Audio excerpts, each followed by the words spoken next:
Some people, even the strongest of swimmers, have said it felt like somebody was pulling them under the water when they found themselves in Lake Lanier. And there are plenty who aren't even from the area who would tell you not to get in the water of Lake Lanier, mostly due to the rising popularity of its haunting past and its haunting present. If this nearly 58 square mile reservoir is cursed, then there's numerous reasons that you can point to as to why. In 1912, Oscarville was home to around 1,100 blacks, most of them, if not all of them, being freed men and women who settled here after slavery ended. They made their living by working in the fields or doing odd jobs for white residents in surrounding neighborhoods, and were successful in building churches, schools, and small businesses in their town. With the Atlanta race riots happening in 1906, there was still fear in the town that something could happen at any time. The community members were regrettably right. On September 5th, 1912, 22-year-old white woman Ellen Grice said that two men tried to come after her. But before they were successful, her mother ran them off. The Forsyth County Sheriff pinned 5 black men for this, which caused a stir amongst the black communities in the area. A vocal and local preacher named Grant Smith tried to appeal to the sheriff for the men, citing little evidence and that there was a chance that one of the men was actually in a relationship with Grice. This angered the local white community, so they came to the courthouse for Grant Smith, with horsewhips and other various things. And on those steps is where Grant Smith almost passed away.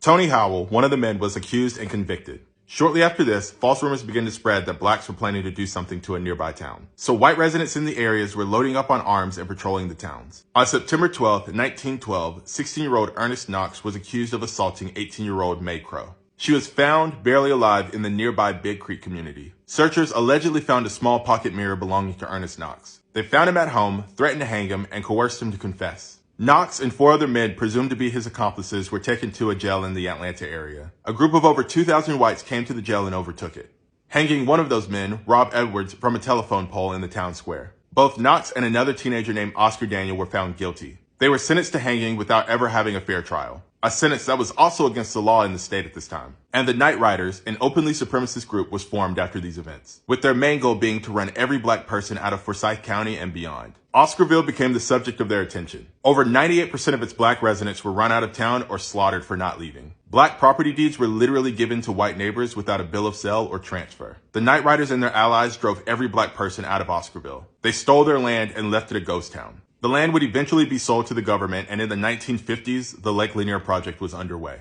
The entirety of Oscarville and other small towns would be completely flooded underwater, and the reservoir would be named after Sidney Lanier, a Confederate.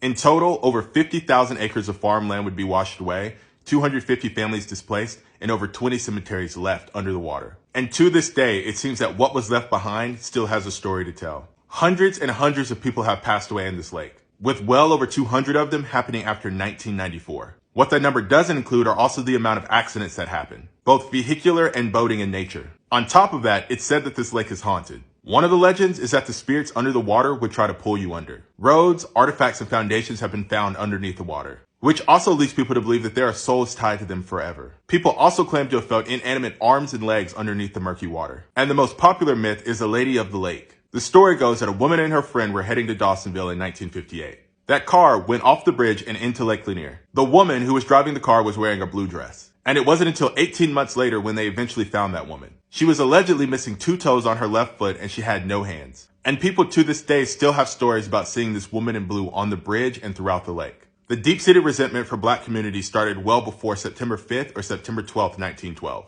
The Reconstruction era was very hard on black communities. These events just gave people a reason to do what they already wanted to do to black communities. Places like nearby Kalijah or Benson under Lake Martin in Alabama were never given the chance to survive. And that goes for Oscarville up under Lake Lanier as well. And the next time you go to Lake Lanier, just remember how it got there.